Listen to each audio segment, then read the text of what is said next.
अस्सलाम वालेकुम 8th class. कैसे हैं सब स्टूडेंट्स? कैसी जा रही है स्टडी आपकी? हाँ जी, सेल डिवीजन के टॉपिक की समझ लग गई थी और माइटोसिस के प्रोसेस की समझ लग गई थी। कितने सेल प्रोड्यूस होते हैं पेरेंट सेल से? और नंबर ऑफ क्रोमोसोम दोनों में सेम होता है क्या कि हाफ हो जाता है? यानी पेरेंट सेल डिवाइड करता है तो उसका नंबर ऑफ क्रोमोसोम पेरेंट और उसके डॉटर सेल में क्या होता है, एक जैसा होता है कि डिफरेंट होता है? कितने सेल पैदा होते हैं?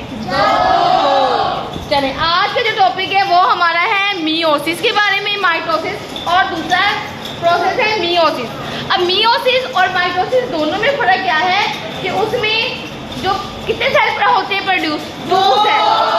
दो सेल बनते हैं और उसमें number of chromosome parent cell के जितना ही होता है, ठीक है। और मियोसिस में क्या होता है कि इसके नतीजे में 4 सेल्स बनती हैं। कितने सेल्स बनती हैं?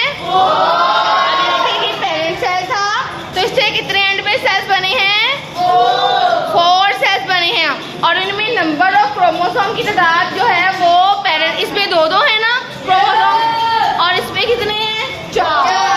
तो यानी इसमें जो नंबर ऑफ क्रोमोसोम की तादाद जो है वो हाफ रह जाती है, रिड्यूस होके हाफ रह जाती है। तो कितने सेल? मियोसिस क्या है? The process in which cell divide to form 4 daughter cells and the number of chromosomes in each daughter cell is reduced to half as compared to the parent cell. Meiosis वो अमल है जिसमें एक parent cell 2 दफा divide करेगा, ठीक है, और इससे 4 डॉटर सेल्स बनेंगे और इनमें number of chromosome daughter cells में वो पेरेंट सेल्स के कंपेयर उसके हाफ रह जाती है, ठीक है।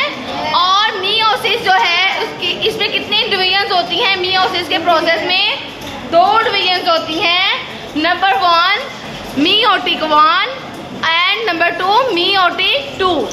अब मियोटिक 1 में क्या होता है? Number of chromosome reduce to half as compare to the parent cell, जबकि मियोटिक 2 डिवीजन जो है वो सेम कॉपी है माइटोसिस की।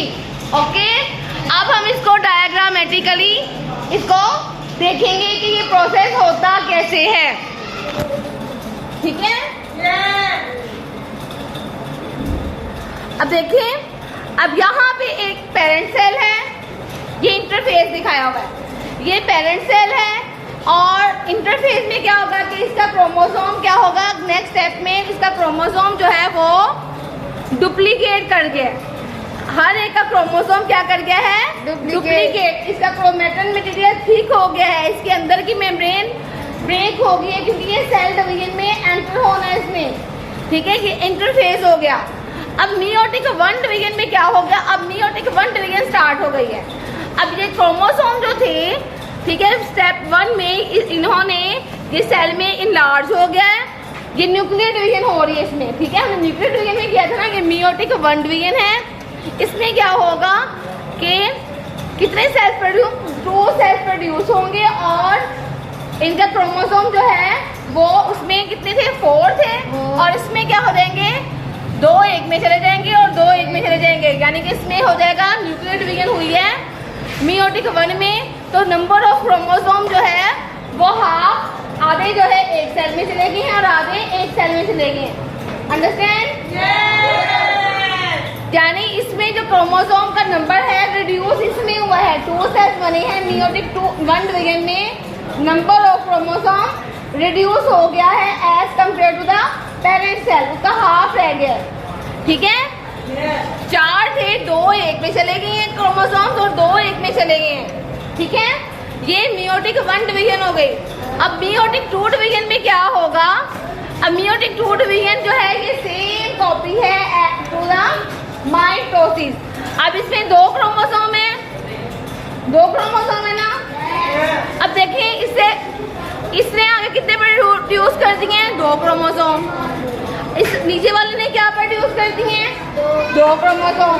तो टोटल कितने क्रोमोसोम बन गए? 4। यानी इस सेल ने माइटोसिस की तरह 2 प्रोड्यूस कर दिए हैं और इसने माइटोसिस की तरह 2 प्रोड्यूस कर दिए हैं। इसमें भी 2 थे कॉपी और इसमें भी 2 ही हैं, ठीक है। यानी ये सेम कॉपी है टू द माइटोसिस। ओके, तो एंड में देखिए क्या हुआ है। मियोटिक 2 में 4 सेल प्रोड्यूस हुए हैं और उसमें नंबर ऑफ क्रोमोसोम जो है वो हाफ रह गया है। फाइनल सेल्स में नंबर ऑफ क्रोमोसोम हाफ रह गया है as compare to the parent cells. इसमें 2 क्रोमोसोम्स हैं और इसमें 4 क्रोमोसोम्स हैं, ठीक है। अब इस प्रोसेस की समझ लगी है सबको? ये ओवरऑल आपका फुल साइकिल है मियोसिस का।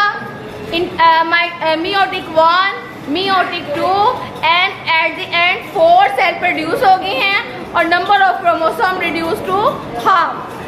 सबको समझ लगी है? लेक्चर लर्न करके आओगे? दोनों को कंपेयर करना, माइटोसिस और मियोसिस दोनों को, ठीक है। और अपना होमवर्क भी राइट करके आना, ठीक है। ओके, और इसका डिफरेंस जो है आप लोगों ने कॉपीज के ऊपर ऐसा होमवर्क करके आना अपनी बुक से, ओके, ठीक है। आप लोगों ने वो खुद करना है, कंपेयर करना है। मैंने आपको डायग्रामेटिकली सारा समझा दिया है, आप लोगों ने कंपेयर खुद करके आना है नेक्स्ट। इसके साथ आपको ये 4th chapter complete, 3rd chapter complete हो गया, ठीक है।